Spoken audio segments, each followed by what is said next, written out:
Hi, my name's Kelly, and I'm an artist and art therapist. I'm pleased to be here with you today on National Day. From this live stream at the National Museum of Singapore, we will be looking at a very special symbol which represents the nation. It's the orchid, Vanda Miss Joaquim. Now, this orchid was chosen to be the national flower in 1981 because of its beautiful and vibrant colors, as well as its resilience or strengths in adapting to any changes in its environment. This also represents the traits of the Singaporean people. Now, this orchid is special because it is a hybrid, which means it was created by crossing two different flowers. In the late 19th century, a woman, a horticulturist from Singapore named Miss Agnes Joachim, took two orchids from her garden and created a new orchid. And later it was named after her. It was called the Vanda Miss Joaquim. Now, did you know that Singapore is the only country in the whole world that has a hybrid as its national flower? What's interesting is that it's just like Singapore, a place where people have come over all over the world over the centuries to live and make it their home. Now, we are going to do a workshop today which looks at our identities and our feelings through the national flower. I'd like to show you first a picture of the Vanda Miss Joaquim, and we're going to look also at her parent flowers, which Miss Agnes Joachim used to create this hybrid orchid. So she used a Burmese Vanda terrace and a Malayan Vanda hookeriana. And if we look closely and study the petals, we're going to see how Miss Vanda Joachim is related. For example, you take a look now and try to decide what shapes and colors you see in each of the parent orchids. Yes, I'm sure you're seeing that the large flower petals are slightly wavy on the Burmese Vanda terrace. She also has a fourth and fifth petal that are more oval shaped, and a double petal in the middle which has bright colors, purple, pinks, yellow speckles. Now compared to the other parent flower, the Malayan Vanda hookeriana, how are the petal shapes different? Yeah, they seem smaller, bit more wavy. And the bottom petal? Yes, you're right, there's only one petal, and most of the color sits in the middle of the flower. Now, just like we pick up traits from our own parents, so does a hybrid flower. Let's compare Miss Joachim with her parents. If you look at her top three flowers, what do you think? They're large. That's like the Burmese Vanda terrace. But what about the edges? They're a bit wavy, like the hookeriana. Her fourth and fifth petal is also very oval shaped, like the terrace, but she only has one middle petal, just like the Malayan Vanda hookeriana, and her colors are also more in the center. So we can see that each flower has contributed something to the hybrid flower. Now, we are going to look at our own identities. The Vanda Miss Joachim represents Singapore's identity. But we're going to think about our three favorite flowers and how they make us feel, how we're related to them. Identity means what we're good at, how we feel about things, and what we like. So, in the next part of this live stream, you're going to take a piece of paper and any material you like, and I'm going to give you 5 minutes to draw your three favorite flowers. Now remember, this is just a sketch. Don't worry. It's not a lot of time, but concentrate on the petal shapes and the colors. I'm going to do one too. Afterwards, we'll come together and perhaps share some of this on our live stream. Okay, so for 5 minutes, you can do some drawing.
come back together now.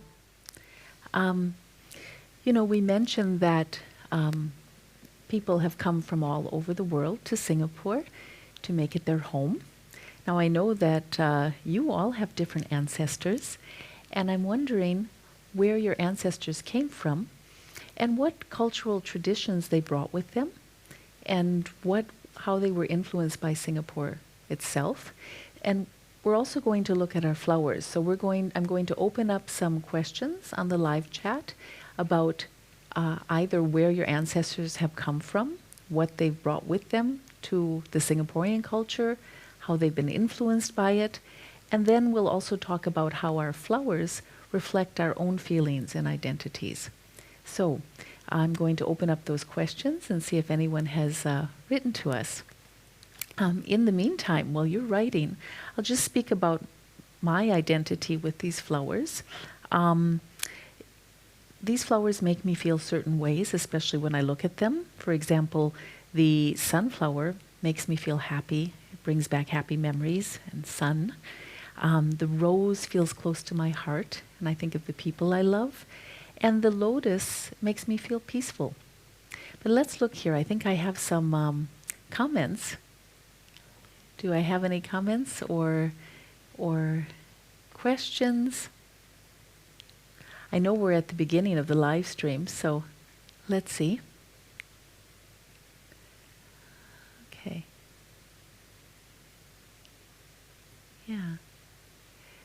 Many people in Singapore have very diverse backgrounds, coming from all over Asia and sometimes even all over the world. And we share a lot of different likes, especially our foods here, and also our traditions. So perhaps it's a little bit early for questions.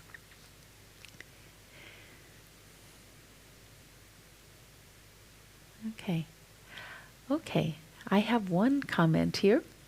My grandparents were Peranakan, so they probably came from a mixed heritage. They spoke both Hokkien and Baba Malay and cooked wonderful food. Yes, the Peranakan culture is one of the most interesting cultures probably in Singapore, because it's one of the places where people from different backgrounds came and married each other and started families, but held on to their own traditions, especially food. But of course that also brought about mixing of foods and cultures. Okay. All right. Does anyone else have anything? Any other comments? Okay. I'm here in Singapore for 23 years, and I really appreciate the very many cultures and customs. And I think that's why I stayed so long. It's probably for the food. So, if we're ready now, let's move to our orchid template coloring plate. Now, you've probably copied this at home. You can see it here. If you look closely, you can see shapes of the Vanda Miss Joachim's petals, some of her shapes and some of her parents' shapes. And if you are, you must know that these petal shapes are also a part of your identity. For example, if you're Singaporean, this is your national flower. But even if you're a resident here, you also have, you are a part of this beautiful city-state. So you're going to think about your own favorite flowers. They may be different than mine. You may have different feelings. And later you're going to get the chance to add those petals or some of those elements, your favorite elements from those flowers, onto your orchid template. And but before we do that, we are going to look at some of the supplies that you should have or something similar at home. And then I'm going to do some demonstrations showing you some drawing and painting techniques. So let me first now move to the table here. I brought a number of different materials with me. You can see that I have Luna watercolor pencils. I have Nora's Club oil pastels, as well as watercolor pans here from STAEDTLER. If you want to do some painting, you're going to need brushes, maybe a large one, some detailed ones, and I even have a special little water brush here. I'll show you that later. Now, let's look. I've prepared, we're going to look at the watercolor pencils first. I've prepared a light drawing already, but I want to show you that watercolor pencils can be very detailed and very delicate. You can see the fine lines, and you can see that I can layer by shading over the top. So if you know your color mixing, if I layer a pink over a blue, what color will I get? I'm going to get a purple. That's right. And I am drawing the Vanda Miss Joaquim for you. Okay.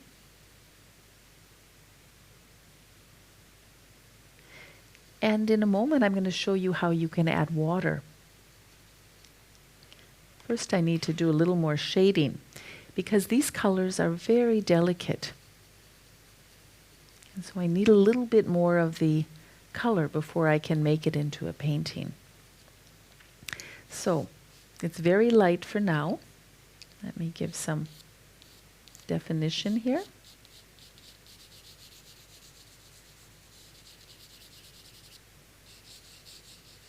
I may not be following the exact colors of the flowers today, but you have that option yourself.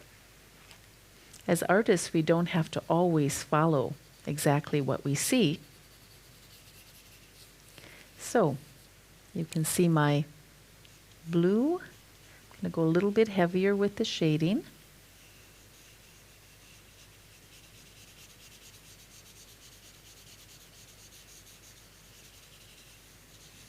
A little bit here.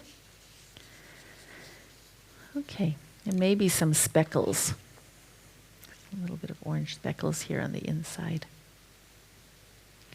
Okay, now I'm going to take, this time I'm going to take a very delicate brush. This is a watercolor brush here, the very delicate point, and I have to just squeeze a bit of water.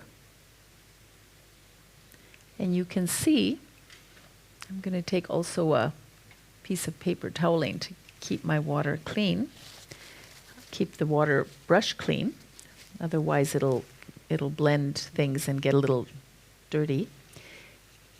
You can see how this brush gives you the effect of watercolor in a very gentle way. Now, it's important with the watercolor pencil not to use too much water because of the delicate colors. I could even just wash it all away.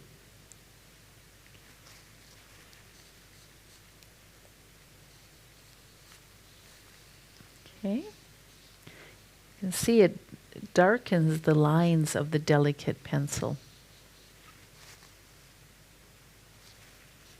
By squeezing out water from this brush, I'm cleaning the brush as I go. Now again, I'm not using too much water, it's very gentle. But let's say I find this a little bit too light. I want to do some highlighting. If I'm careful not to press too hard on the paper, I can add more color right into the water. It's kind of a wet on wet technique. I could add lines, I can do more shading. Gives a very special effect, and you have, just with a watercolor pencil, you get a watercolor painting without having to have all of the paint box. Okay? Again. Now, this is trying to be a bit more realistic. You don't have to be that today. Okay? So you can see the technique. The only thing to be careful is if I press too hard, I might rip the wet paper. Be careful of that. So I'm also going to show you a mixed media technique. Let that dry. Mixed media means using two different materials. And we're going to use something that's going to give us a bit of a bolder look. Not the colored pencils, but the oil pastels. So you can see I've started again with my sunflower.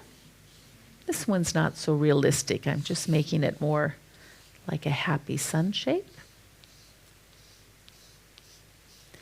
I might even change the colors. Instead of the brown on the inside, maybe I want purple. The important thing here is that you press hard enough with your oil pastel, or if you're using a wax crayon, that works too, because this method is called wax resist. And the oil or the wax covers the paper so that it can't be covered up by the watercolor itself. And I want you to leave enough of the white of the paper showing through, because we need that for the watercolor to take. And I want to do something, one's a bit more decorative, not so realistic. You can see that I'm using a white pastel, which is really a nice resist, because it's a surprise then for you. So for this one, I'm going to choose to use a larger container of water and a bigger brush to wash over. I'll be using the paint box. And as I said, you don't have to make your flower like it is in real life. I'm going to choose blue for my sunflower. And you can see where I wash over, the oil pastel resists, or it won't allow itself to be covered up. Yeah. Now, this painting looks very different than the delicate watercolor pencil. And these choices say a lot about you as an artist. There's no right or wrong. Choose what makes you feel good, what makes you feel happy. So let's do a little bit on the center here, maybe a little darker orange. And again, the thing is not to use too much water, because our paper will buckle a bit. And yeah, let's see how this white works. I'm going to use a dark blue. You can see the white gives this very special effect.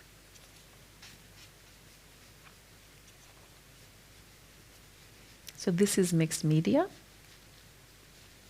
think some of you have already done this. And these are the things you can use when you make your own colorful self flower. So let's let this dry. I think I'll put that just here for now. I'll move this over. Yeah, let's look at our template. You have your materials ready. I think you've done a photocopy of your template. And again, I want you to think about your own identity, the petals and the colors that you like. You have your own petals from Vanda Miss Joaquim. And a few tips to remember. Art is a way to really express yourself. Don't worry about the ending. If you have fun doing it, it will turn out really nicely. Your choice of materials says maybe something about yourself, if you like control and delicacy, or if you like something bolder. And yeah, we're going to have 15 minutes now to work on our My Colorful Self orchid drawing.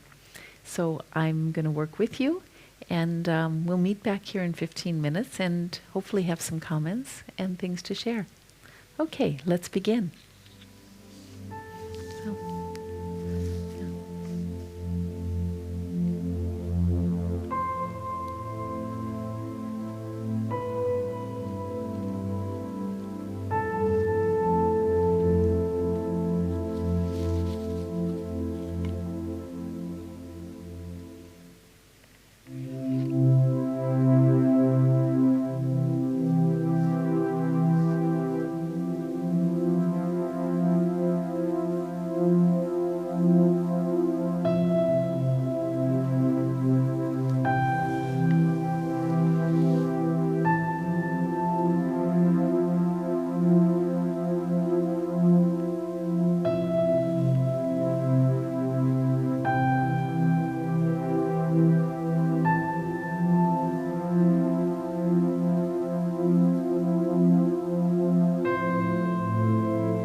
them back together. All right. I hope you enjoyed drawing and painting as much as I did. I'd love to see what you made. Let me show you what I made first.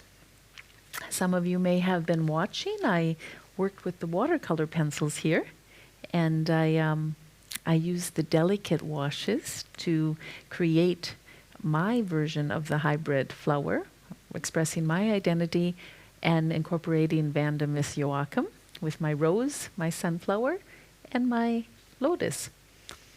I had done a different one before, expressing things with the oil pastel.